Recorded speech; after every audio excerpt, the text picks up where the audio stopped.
Alrighty, everyone. Hello, and welcome back. I don't know when I'm airing this, but it's pre-recorded, obviously. So whatever was on last week, I'm sure it was great and you loved it.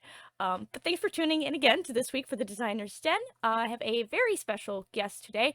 I know you've all heard me talk about Strixhaven at least 3 times already now, but we are not done. Today I have Amanda Hamon, who is the lead designer for the Strixhaven Curriculum of Chaos book. And actually, Amanda, why don't you introduce yourself a little bit, kind of what you do in gaming, and I don't know, Oh, in gaming. Okay, I was what gonna be makes you, like, I don't know, what makes you a um, cool person? I make a possum like shrieking noises underneath my desk for 4 hours every day. No, no, on Oh, I gaming. do goat Okay. impressions. Goat impressions. Um, Yeah, no, goats are strong. Goats are strong. I feel like, goats are opossums can ride goats like mounts, so this I approve yes! of. Exactly. Yeah, so I am a senior designer at Wizards of the Coast, which means I'm a book lead. And Strixhaven was the first book that I led. Certainly not the first one I worked on, but the first one that I led. And the book leads over at Wizards, for those who are unfamiliar, are the folks who are directing all of the traffic and sort of in charge of the final product and getting the book from concept, through outlining, through Mhm. writing, through development, and layout and all of that, and ushering it to becoming an actual product in our wonderful fans' lovely little hands. Yes, right here, right here. And all of the work and fun that entails. So I've been doing that for about a year at Wizards. But before that, I worked at Kobold Press as the Mhm. editorial director, overseeing all of the fifth edition publications at that publishing company. And even before that, I was at Paizo Incorporated, and that was for about 5 years. And I was the co-creator of the Starfinder RPG over there. I worked on Pathfinder Second Edition in its early days, in its developmental days, and I was hired in as a developer on Pathfinder First Edition. So, and before that, I was a freelancer. So I've been kind of around, and people keep letting me ruin their things. I know. I don't That's my deal. understand. Yeah, I don't understand. But people do that. They give you one thing and then you turn it in on time, and they're like, "Gosh, would you like to do additional projects?" And you're like, "Me?" And then they hire you, Yeah, and you're like, yeah. "Oh gosh, how did we get to There's this point?" Um, I can't believe I've lived out here for 7 years now. That seems crazy because I feel like I just got my first full-time job in gaming after being a freelancer for a while, and it turns out, yeah. nope, it's been So 7 years. yeah, 7 years. Mhm. That's that, wait, is that a now I'm trying to think, what year is it? Yes. So 2020, so 2015. So yeah, that's about Yep, actually when the 2015. edition, Yep. yep, came out. Which was One year 2014. in dog Yeah, years, right? yeah, I mean, yeah. So yeah, that has been a while. I know for people yeah. who mostly only play D&D, we're pretty sure that was just the other day. Especially in pandemic time. I am definitely certain that this game just released. Yeah. Just Oh released. gosh. Um, Yeah, I feel like I just started at Wizards and it's been a year, but that's because my entire, on staff time has been during the pandemic, and we've not actually been working regularly in the office this entire time. Like we've been yeah, going in as needed to do reviews and, have certain important meetings, but mostly it's been work from home. So I'm not like around my colleagues every single day the way I've been used to, in gaming for yeah, full and time. I think, that's kind of an interesting kind of place to be in, because it is more like being a freelancer again, in that you're kind of working in your own little bubble. So I imagine that's been a change of pace for you. One quick question that you reminded me of while I was in there, that 3 people have asked me. Do you know what the difference between a developer and a designer really is? I Or is do, there? absolutely. Yeah. So different companies use those terms to mean different things, but roughly, a Oh, right. developer is working on a text that has already been written, and getting that text ready for layout and play testing in some cases, just depending on what the schedule of the project is and what the needs of the project is. But the developers working on text that's already been written and getting it into And then book book. format, making sure that it's going to, fit the word count for the pages, getting all the art in order, and getting the big vision for what the publication looks like. And a designer, Polishing it up. historically, yeah, historically, I would say as a whole, a designer is someone who is working on the words, who's writing stuff on the clock, who Yes. is, yeah, who's like having those, design conversations. Sometimes that involves internal play testing. Sometimes that's just sitting in front of the computer for, All 8 hours right. at a stretch writing stuff. At Wizards, that it kind of means both things. Like the word designer actually kind of means both things. We do development and Yeah, we it do design. definitely, and that's something that, Twitter has pointed out that Wizards doesn't use it consistently, which is why there's been so much back and forth over what do they even mean? Are they really just the Yeah. same thing? Because Jeremy Crawford has been referred to Mm-hmm. as both lead designer and lead developer, lead this, which, Mm-hmm. I mean, I assume Jeremy has his fingers in pretty much all the pies, so they're all accurate. Yes, Jeremy. So we've actually we have a structure that has really only been like codified in the last year or more.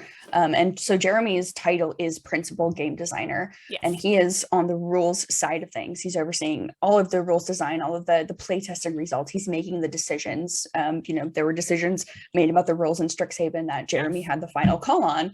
And then Chris Perkins is the other principal rules designer, but he is over the story and the narrative. So Hmm. Chris is the one who will, pay special attention to outlines for adventures, who like myself, I would go to Chris, and I do go to Chris to say, hey, I've got this adventure. Could you read through this section? Because, I'd like your feedback, or, I'd like, to see how you would handle X or Y problem. Like Chris is the person on that side. So they both have that title, and they're both at the highest step until we get to executives for D&D. They're one step above the seniors, which is myself. But they do they Hmm. work together, but they do these two separate things. Yeah, they've kind of got their own specialties, each of them, Mm-hmm. which Yep. is, I guess, a commonly known secret, as it were, Yeah. as it were. So you were the lead designer on this. So that means you were in charge of, or making sure that, it's a cohesive product. And you came on to the project. It was assigned to you. Yes. And I mean, at that point, I imagine you were very tickled because you love Strixhaven. Um, and so once a book kind of gets assigned to you, where do you kind of go from there? You set out and you make an outline for it. You decide how much of it is setting and how much of it is adventure. What's the process really kind of look like in big, broad strokes? Yeah, so that's a great question. And it's actually different really for every product because, as Hmm. you know, we have lots of different types of books. We have books that are entirely rules in stuff like Tasha's Cauldron of Everything. We have books that are entirely adventure in The Wild Beyond the Witchlight, and we have everything kind of in between. And Strixhaven is sort of literally right in between those two things, with some world building involved as Yeah, well. There's really which kind of three which chunks. Witchlight's an interesting one too because it has just enough setting in it to allow everyone to make their own settings. So I really enjoyed Mm, that. But that's a whole yeah. different conversation. Yeah. No, I mean that was one of the points of the book, is that we knew that folks were going to want to know a little bit about the world building, as it was applicable to D&D, Hmm. pulled over from the Magic the Gathering set, right? Because it was originally an MTG set, but we also wanted to make sure that there was a specific D&D adventure in it, because there is a lot of stuff in Strixhaven that is kind of difficult, or we felt like would be pretty difficult to translate into D&D specifically. Just Magic is not developed with D&D players in mind necessarily, so we wanted to do that Nope. work for the DMs and have the adventure in hand for them, rather than have them build the adventure from advice, basically, because it was different. And yeah, and I think as a, someone who's played, I don't know, a substantial amount of Magic, less so in more recent years. I used to play very seriously back when I was in college, competitively and all of that, and it I was did a as thing. well. That's cool. But I really appreciated that Strixhaven kind of finally dove into the colors thing. Ravnica did a little bit, but it was more focused on like the guilds and less about like what the colors do. And Mhm. that's something that we're finally seeing here. And I think you all did an excellent job with explaining the colleges and how those, I guess, different feelings of magic kind of mesh together to make something that, makes sense. Like, obviously, Strixhaven, for people who are familiar with magic, is enemy color pairs. That means they are opposites. Mhm. So, white and black, life and death. You simplified, obviously. But um, putting the setting together and, knowing all of that, and that each one is kind of um, a paradox, as it were. Um, how much did that really inspire you as you were going into the lore and the exams and all of the really interesting like flavor bits of Strixhaven, to have like that constant like back and forth between just the magic itself? Yeah, well, I think so my sort of thoughts as we're getting the building blocks of the book put together really involved the fact that I did not want this to just seem like a magic game that is just nominally D&D, that is just kind of reskinned for D&D. It was very important for me to make a distinction, particularly with boring stuff like game terms. Like I didn't want the term mana to show up in anywhere No. in the book because mana doesn't mean anything to D&D players, right? And rightfully so. It's not in the D&D game. Colors of magic, the words colors of magic is not a thing in D&D. And I wanted to make sure that that concept came through, but that the terminology was not there and that it was explained in a way that actually made sense for D&D. And so, like you mentioned with the colleges, we've got Prismari, which is the red and the blue, the fiery elemental magic that made a lot of sense for Yes. specifically for elemental magic in D&D. And so that's what we use in the adventure and in the setting to describe the way that people who practice that magic would be, both a little bit in personalities, but also like with the way that the teachings of the class of the school really are. Mm-hmm. We did that with Silver Quill as well, the white and the black. And you see that flavor reflected a little bit in the fact that in the magic game there's vampires who are very prominent, who are part of the Silver Quill Yes. school. We shifted that to be Dampiers for D&D because that's a race that we just had come out with Ravenloft. It's a thing that D&D players, there's a legacy of that. People are familiar with that concept. So I found ways to pull in that type of flavor without taking the terminology but making the flavor still reflect I feel like sort of the foundation of what makes Strixhaven. Mhm.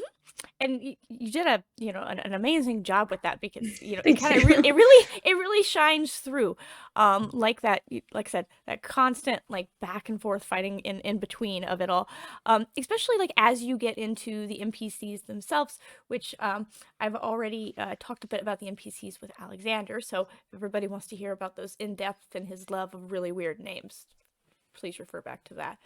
Um, but that continues to shine through there as you get like concrete examples of, how you can have two people who are in the same college and have the same passions, but are distinctly different people and have a distinctly different approach to, for instance, if you've decided to take them along on your adventures, like they're going to help you in different ways, and they're going to have different opinions on like, what we should do. You can have the angel and the demon on one shoulder, your NPC friends who are like, no, let's burn it.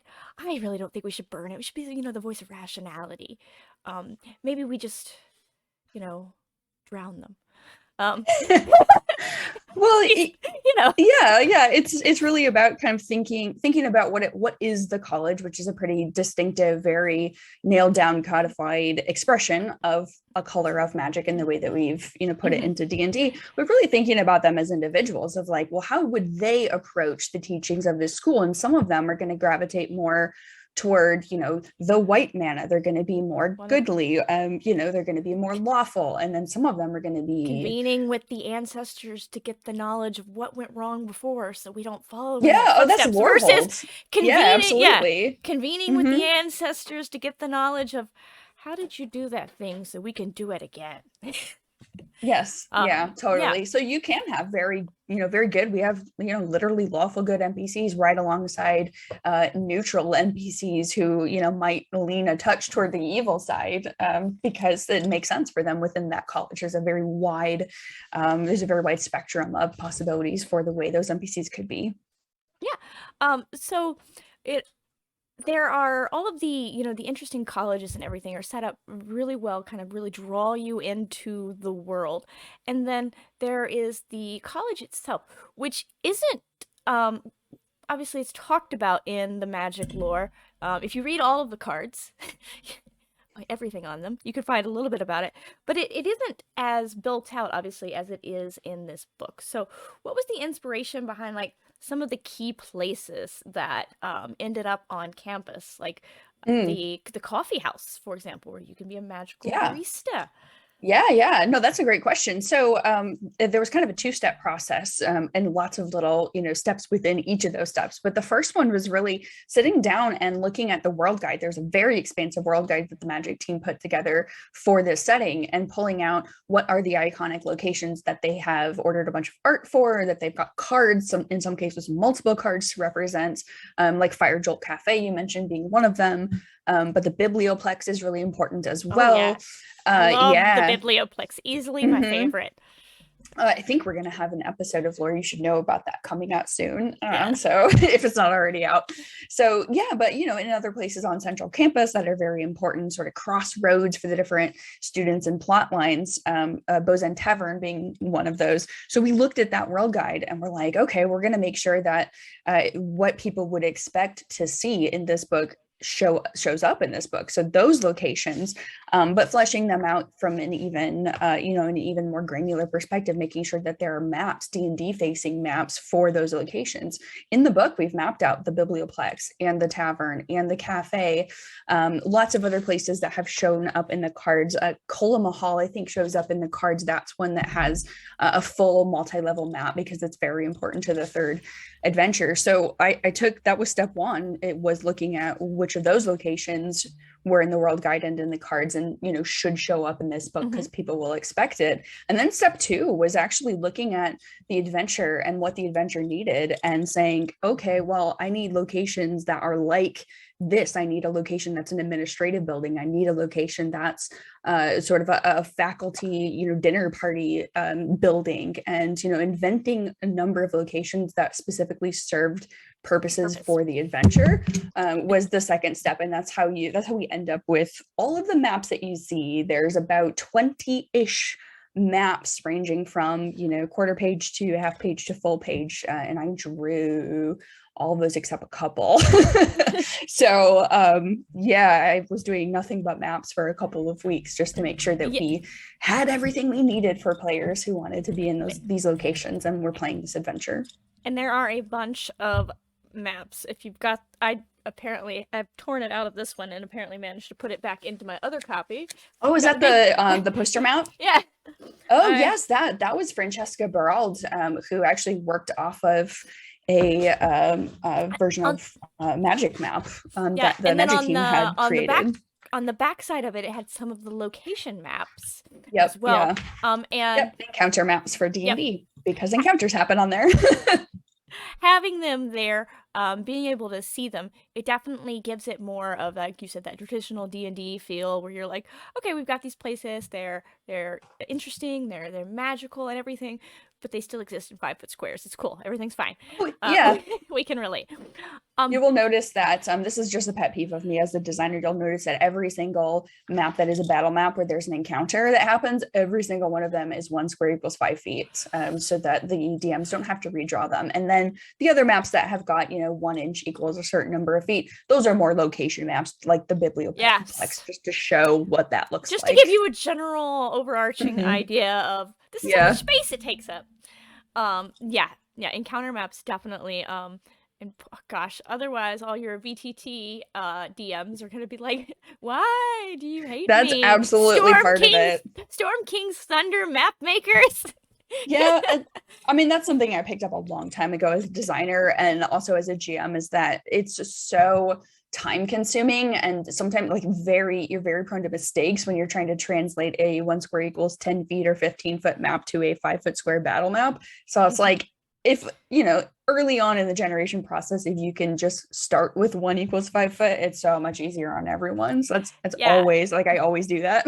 In fact, I will send maps back to freelancers and say, no, make this no. 1 square equals 5 feet. Mhm. All right. Super Well, exciting. not That, yeah, really, no. but helpful. I mean, it's not always the exciting things that are the important things. So, as you're going through and you were plotting out the adventure in here, which is essentially half of this book is an adventure, well, a series of adventures. Yeah, about two Uh, thirds, yeah. yeah, yeah, Mm. yes, I counted the pages once. That's right. um, how did you start with that? I mean, obviously you've got the overarching plot. If you run it all together as a campaign, that there is a foe coming back who has a grudge. But how did you um draw your inspiration there? What did you start with to get the idea to put all of these together? Obviously, we're at a magical college, so we've got our setting and everything, but um, the adventures themselves are really unique in that you get all of these experiences in them. Like the masquerade is part of an adventure, and then you have all of the unique magic monsters. But what really kind of inspired the story itself, and then I guess also um, the changes that make them standalone adventures were interesting. So that's two questions in one. But yes. Sure. So I would say it's probably notable that I started out thinking about this adventure, after having determined with, the folks who are, the higher ups, the executives, and Ray Winninger and Jeremy and Chris, and all the stakeholders in this book, that we wanted the adventure to really sort of be showcased in this book, and we wanted to dedicate a lot of page count to the adventure and have it be as much of a full campaign as we could.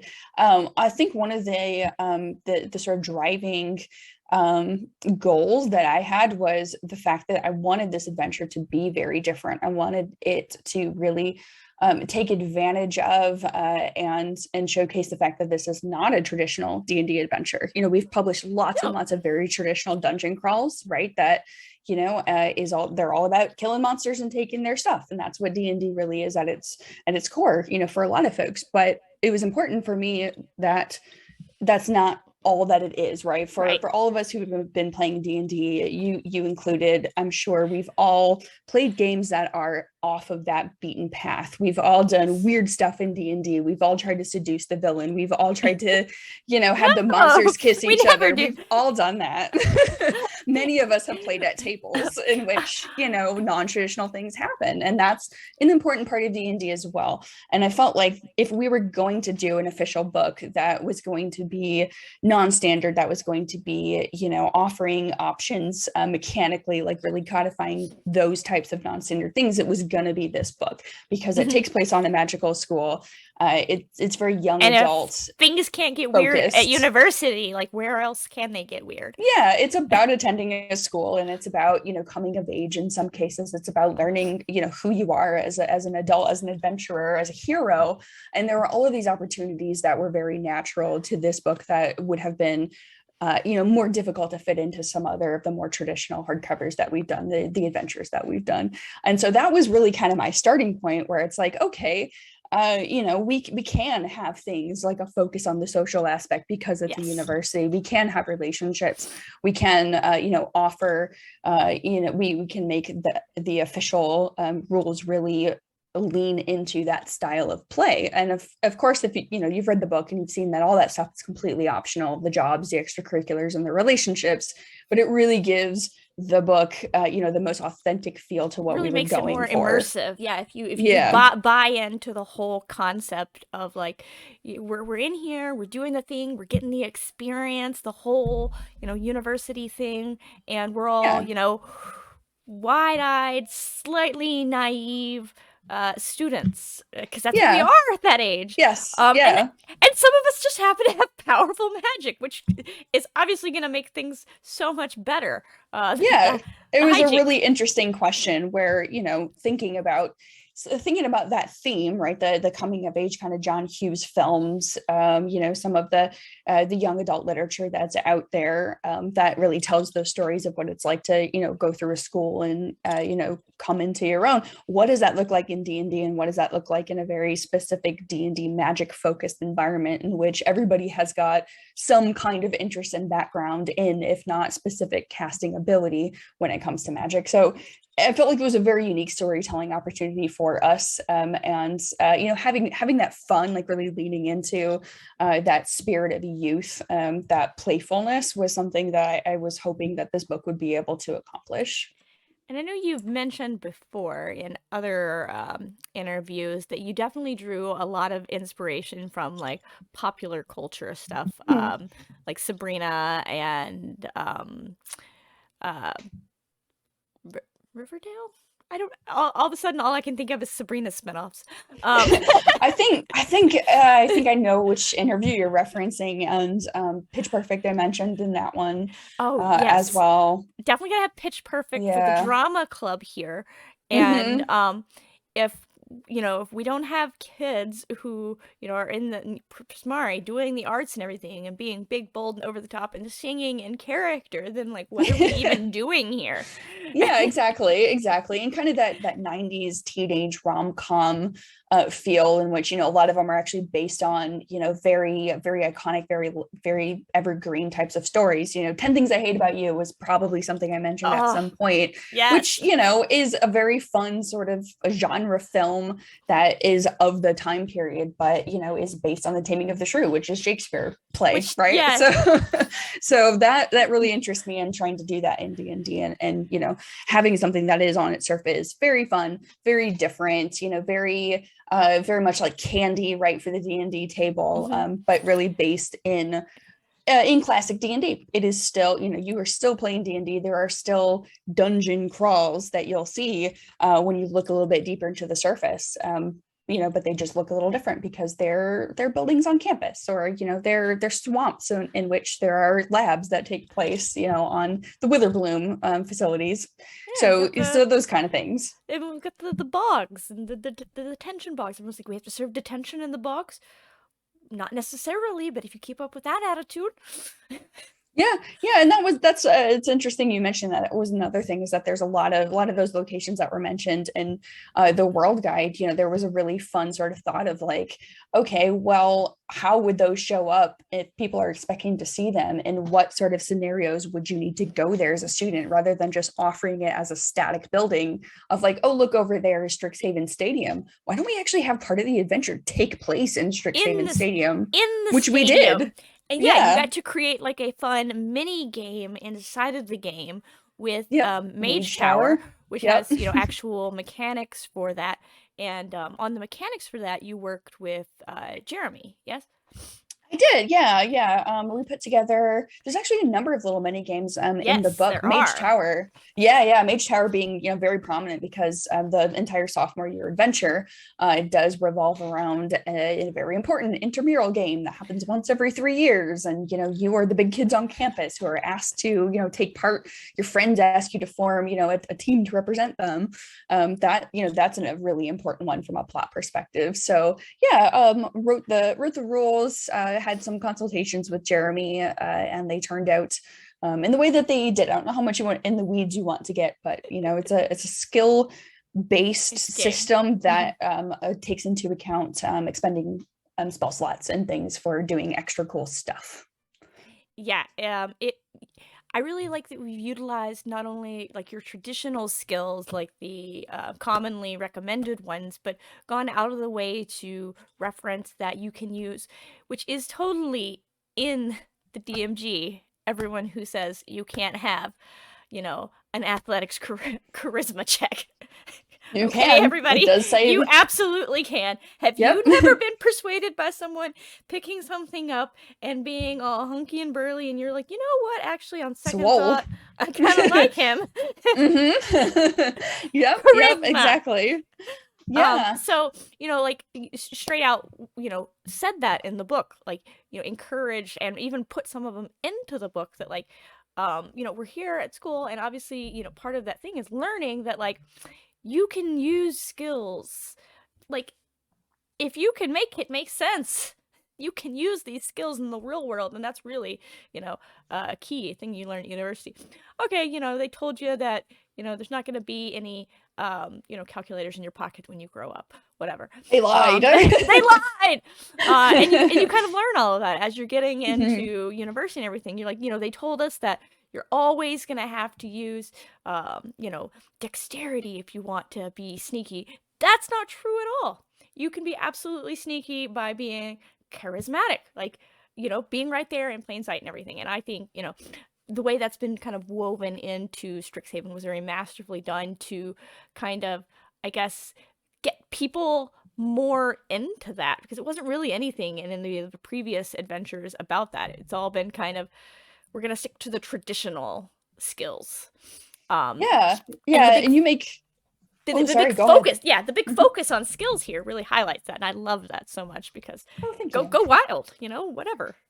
Yeah, you make a very good point that that was another consideration. There are many, right? Because this is a very specific type of setting and creating an adventure in it. There's just a number of things that are points of concern to try to mitigate, right, before people actually experience it. One of those things was we really wanted to make sure people understood you don't have to be a spellcaster to play this adventure. Yes. There were a number of people who I saw, in early days when this book was announced, say, "Oh, this sounds cool, but I don't like playing spellcasters, or I don't really know how to play spellcaster, so I don't think I'm going to be able to play this book." And I really wanted to, and tried to say this, within the media that was released about it. You don't have to, and in fact, the book does give you lots of different Mhm. options in the creating a student, creating a character for the adventure. It talks about what types of character classes and backgrounds tend to go toward the different schools. And we always made sure to include at least a couple of non-casting options, right? Because Strixhaven is not a school for mages, it is a school of magic. And so you're studying magic, but that doesn't necessarily mean that, everybody is a wizard or everybody is a sorcerer with inherent magic. You Yeah. can be the fighter who's interested in learning about how the fundamentals of magic work because you have been working with mages, or you've got a family of mages and you want to understand, how that works, or you just are academically interested in it. You don't have to be a spellcaster. So we tried to, in the mini games, I was always conscious of the fact that, like, there are going to be people who, take that to heart and have maxed out, have got their proficiencies in all of these physical skills. We need to make sure they can use them in these games. Mhm. Mhm. And I that was one of the things that I loved. It's very early in. There's a pretty sizable sidebar about, you're making your Strixhaven party and how it doesn't have to be Mm-hmm. all spellcasters. And Yep. and even, the backgrounds available do allow anyone to pick up some spells, but even that's not super necessary because, like you said, like with someone with a fighter going in and you're learning about all of these magics, maybe you're learning about all of them because you really want to know, you know, you end up fighting a bunch of magical foes, and gee boy, is it hard to fight someone when you don't know what they're doing. You're going in there and Yeah. it's very tactical as a fighter. I need to know my enemy. For And sure, yeah, yeah, and the exams really lean into that as well. Like the one of I think the first year exam, so the way, of course, exams work, as you know, is that there's a bunch of classes in the background, and you sign up for them at the beginning, kind of in between adventures, in between years of college. some But of them there's are one. prerequisites. Yeah, some of them are prerequisites, right? Exactly. But there's always one exam that's on screen, which, is the exams system. And the class that you have to take on screen in the first adventure is magical physiologies. And it's all about, each exam is about one specific creature of magical origin and learning about that creature and what that creature's abilities are and the origins of that creature and the tactics of that creature and the literal biology of that creature.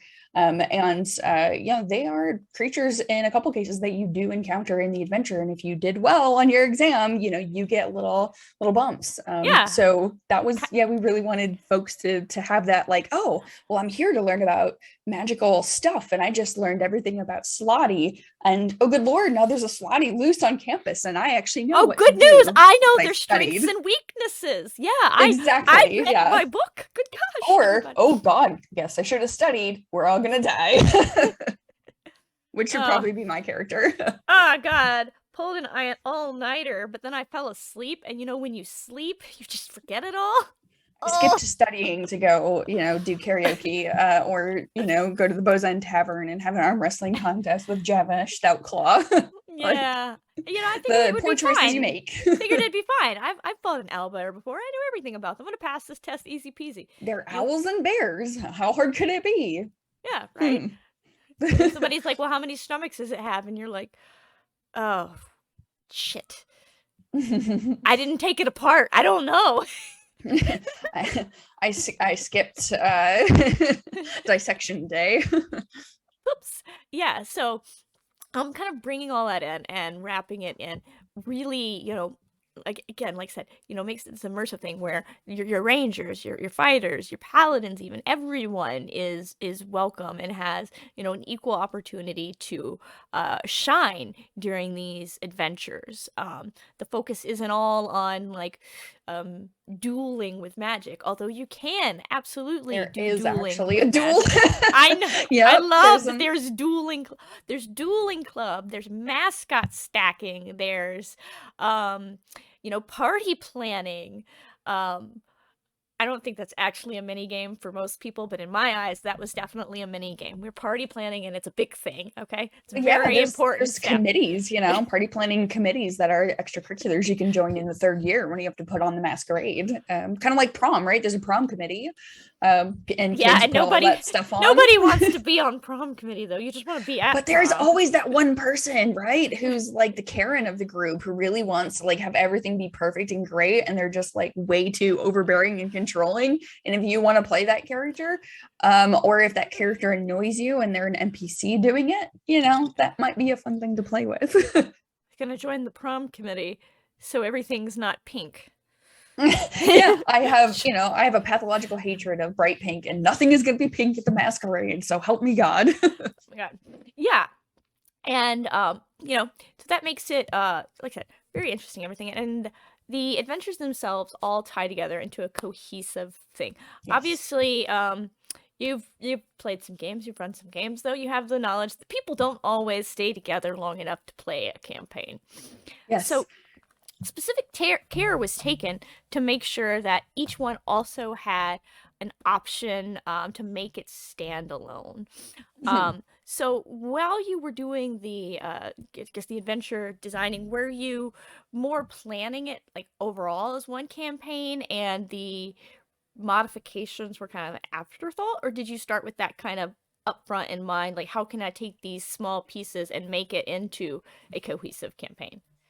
Well, from the very beginning, I had that idea of, obviously this is going to be a campaign in the traditional sense of all of our other hardcovers that goes from level 1 to level 10. And the bad Mhm. guy, you actually hit level 10 and then you fight the bad guy specifically so you can have some cool stuff. You can get your 10th level Yes. cool stuff for that final fight because it's a little bit rough, not impossible, but it's definitely a challenge.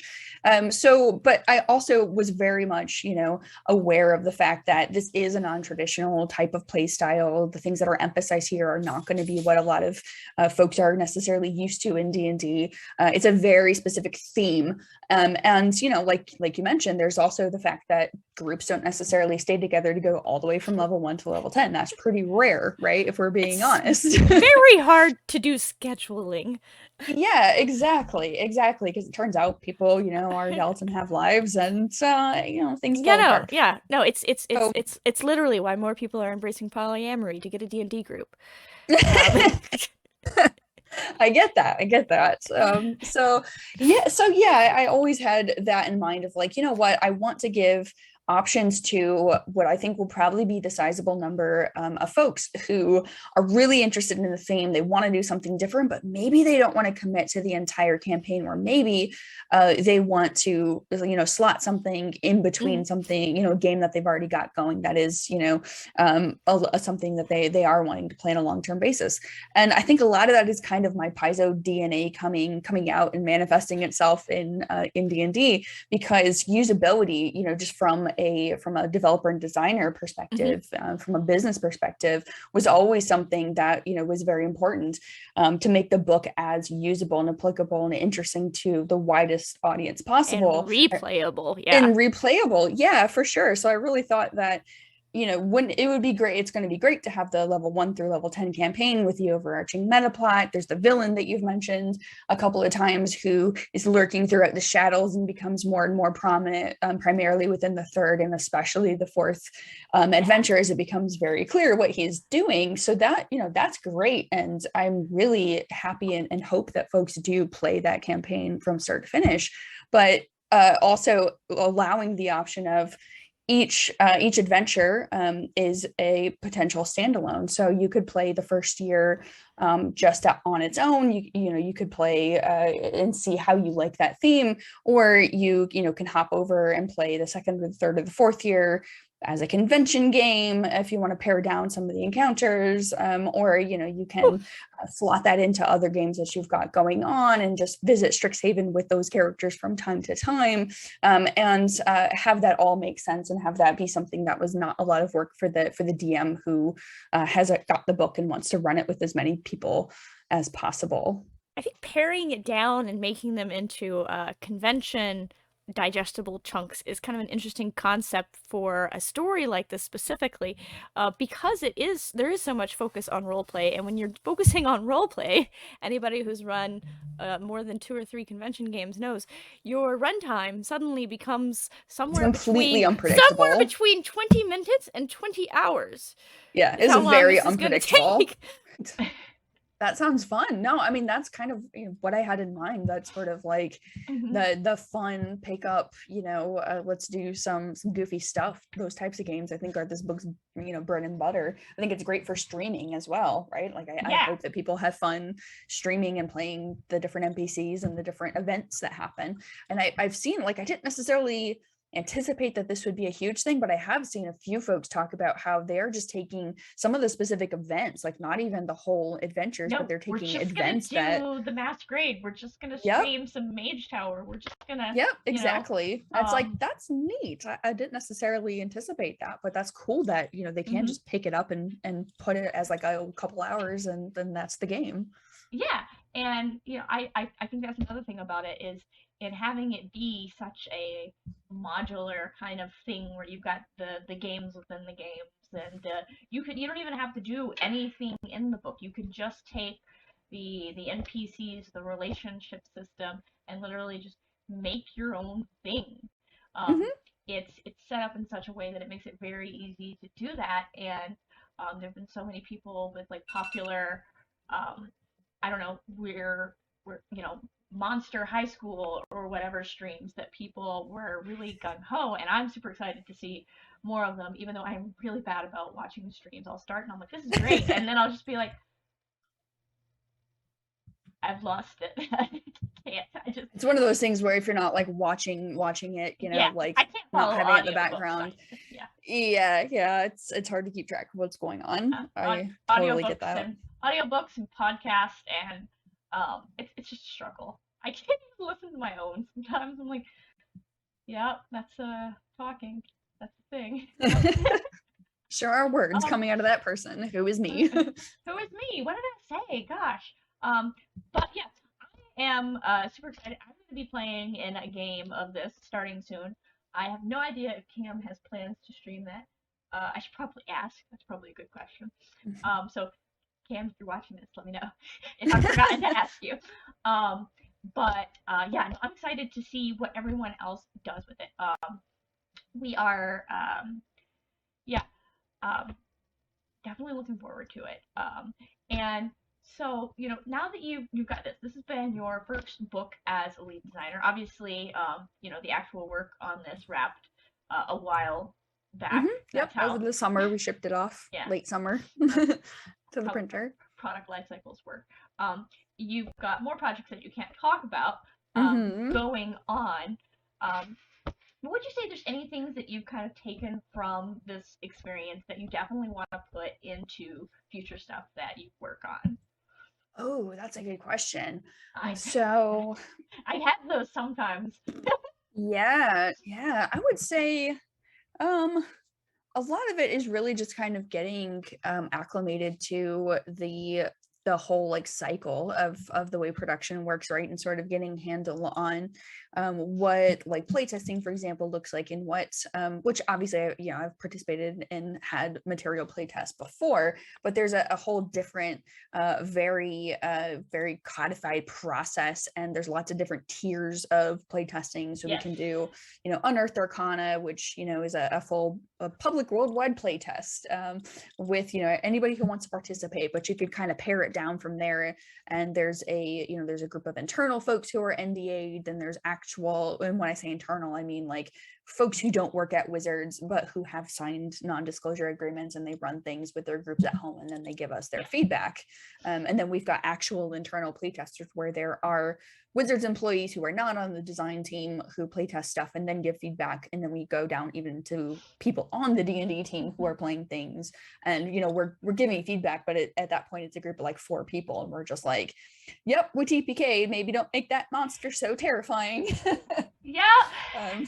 But just getting a handle on, like, you know, how all of that goes and what kind of feedback you get from each type, because we did a couple different types on this book, and you know, sort of like making it as appealing as possible to everybody. And you know, playtesting the books is definitely a thing. And I think that's an interesting kind of, you know, topic to segue for a second here. You know, for people who I don't know, complain needlessly about that on the internet, these books do get playtested. You know, extensively and everything. Mm-hmm. Like, I'm not on the list anymore because I was on some other list and I got off the list, but I was on the list for a long time, and it's okay. I don't.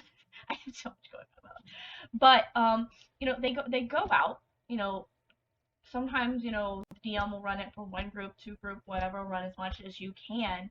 But like, we get very extensive feedback. The questionnaires are um, you know, very in depth as to, you know, what we like, what we don't like, what works, what doesn't work, where we accidentally had a TPK, where the party had no idea what to do, where the clues weren't, you know, obvious enough, and, you know, everything like that. So like, so many people touch these books before it comes out that it's like, you know, it's bananas. So many so that there's a lot of invisible stuff going on behind the scenes, right? Because there is this misconception of a lot of folks, sometimes the more cranky amongst them, who are like, oh my gosh, this is just this one person who's ruining D&D. It's like, I mean, I don't mind being the person you want to blame for ruining D&D, but really lots and lots and lots of people were super cool with everything in this book, or it wouldn't have gotten published, because that's not how publishing works, especially at a big place like Wizards. Yes, very true. So, God, so like, I'm happy to be, you know, evil D&D ruining witch, but like, that's not necessarily. Alan's gonna be so happy to hear that. He stepped down from the organized play program as Alan Patrick, my partner, as a administrator a while back, and nobody's told him that he single-handedly killed D&D in months now.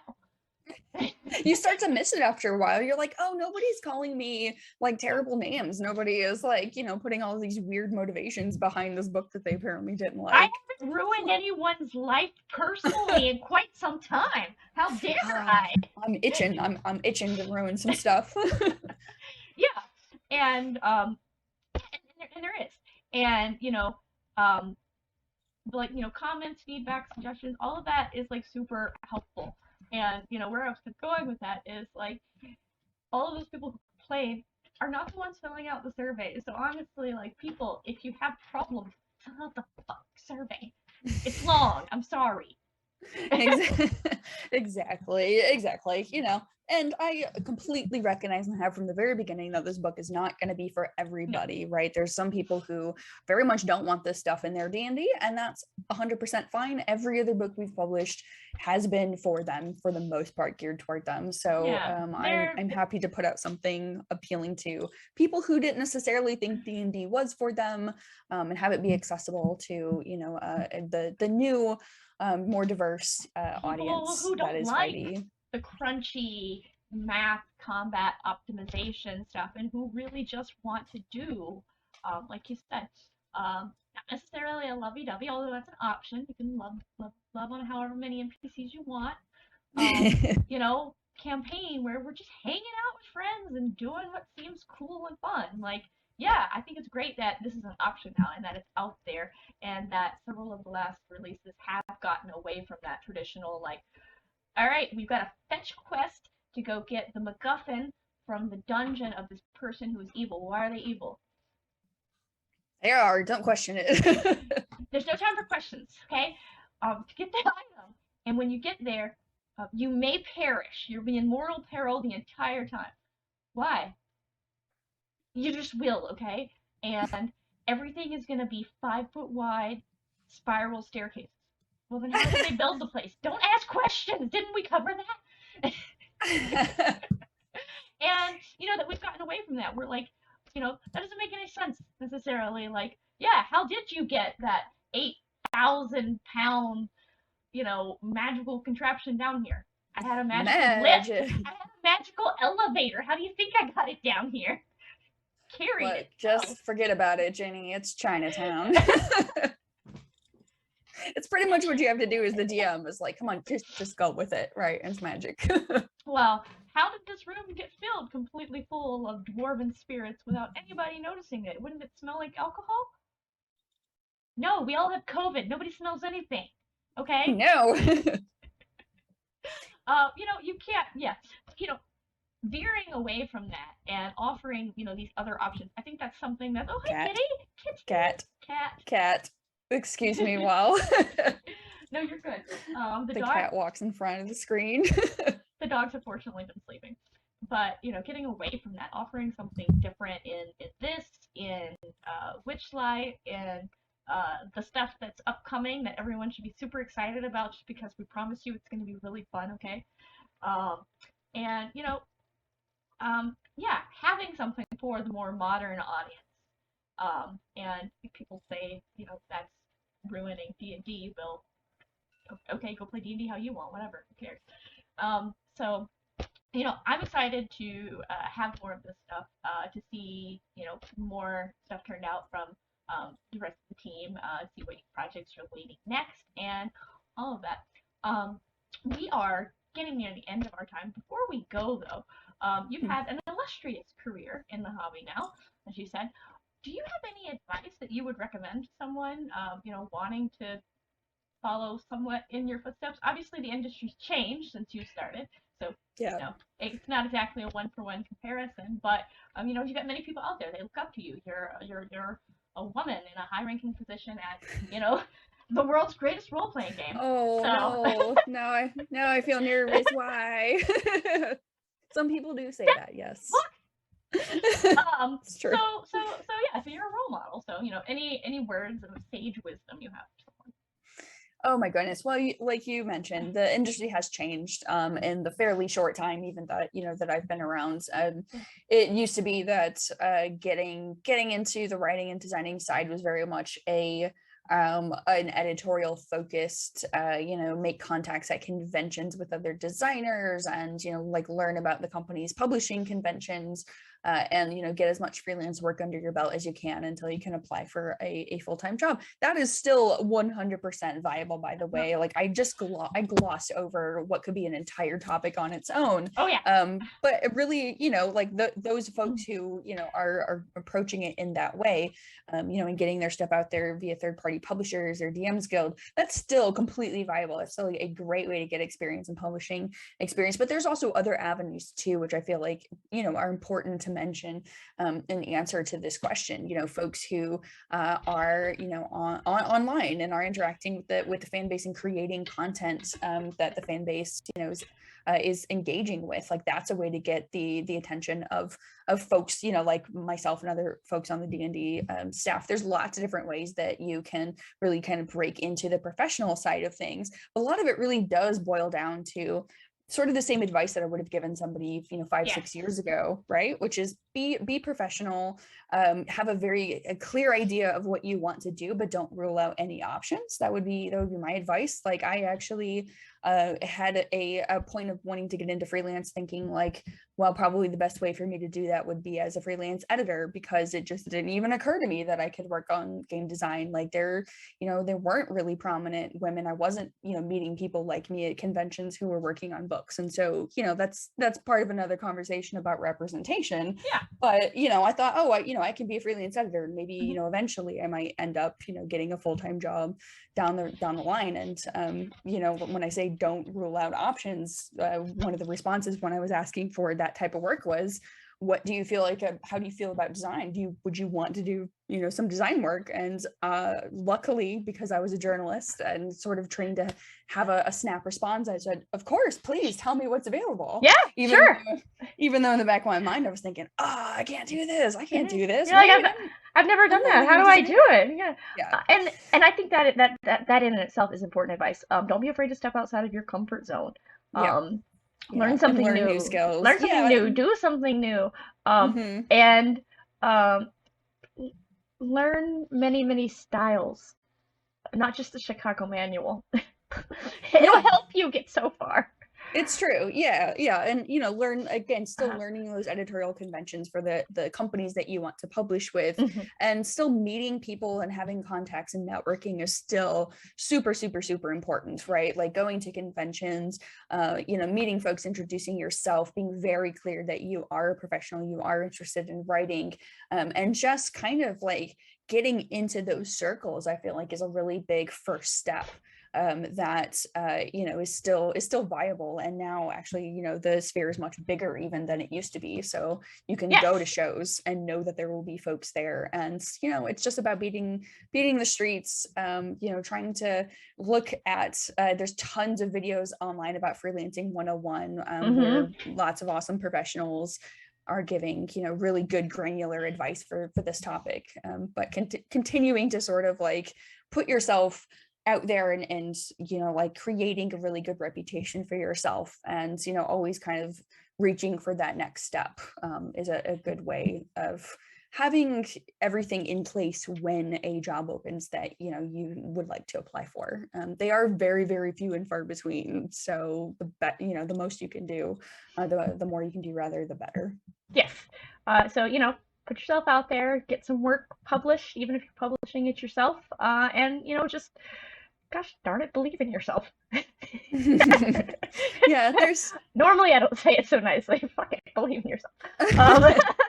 Yeah, I mean, there's a ton of work out there, if you are able to break into whatever it is, whatever system it is you're wanting to write for, whether it's 5e or another system from another publisher or multiple publishers. There's so much work out there. There's so much content being produced. Like, if you are making those contacts and you are creating a good name for yourself, you will have so much work coming your way, to the point of, like, lots of folks, you kind of can't take everything that comes your way, right? You have to buy a second or even third whiteboard. and then learn how to say no. Yeah, exactly. So the videos I mentioned, the panels that are online about freelancing 101, talk about this a lot, but that is a very important concept to keep in mind, right? It's just always being that professional, and waiting until something comes up and seeing how you do when you shoot your shot. Yeah, I think that is excellent advice. I want to thank you again for being on the show today. This has been lovely. It's been great to talk to you, to get some of your insight. It's been great to be on. Thank you. Yeah. So normally we wrap this up with telling everyone where they can find you online, where they can find more of your stuff if they want to, read your work to see who they think you are based on that. Because that's obviously how we judge people in this realm. Sure, of course. Well, I am on Twitter at Amanda Hamon, just my name as my handle. And I tweet about a bunch of nonsense, so be warned if you're gonna go look at that. If you don't like creature features, okay, don't follow Amanda. It just so much. Oh my gosh, so much nonsense, so much. So I'm on there in a more kind of personal capacity, but still talking lots about game design and various game things. So you can find me there, and my work is in, of course, Strixhaven, and I worked on the Ravenloft book that was put out a little bit ago. I wrote the Lamordia and the Barovia sections and a couple of the genre sections, and worked on that. pretty in-depth with the lead Wes Schneider for that book. And I also worked a little bit on Rhyme with the Frost Maiden, and we're getting to granular projects, but Starfinder was the thing that I was working on really substantially. Before that, I was a co-creator of that game. Tons of that stuff is my handiwork, and lots of Pathfinder stuff as well. Yeah, and much like me, Amanda has an easily Googleable name, so if you want to learn more about all of her work, you can do that on RPG Geek. She's got a Wikipedia article, all of that you can learn to your heart's content. I don't know why you would, but yes. No, people tell me stuff about me from years ago, and I'm like, oh, I did that. Yeah, that's true. I'm freaked out every time I find what, there's a Wikipedia page or something on my stuff. Why has someone done this? I don't know. With a whole list of citation references someone's gone through and taken the trouble. I know. So it's very nice, but it's a little weird, and I think it always will be. Yeah, no, it never gets not weird. But yeah, and as always, everyone, you can find me online at Jenny Loveday on all of the things. Now, I'm going to be excited about getting my YouTube aligned with the rest of my channels for at least 2 years, everyone. So everything. That is it for this edition of the Designer's Den. We will be back next week. Who am I don't know. I wrote it down. I do have a guest lined up for next week, and I'm talking to someone. But it's on one of these 14 notebooks that I have right here. So that's it for this week. Until next time, everyone. Thanks. Bye.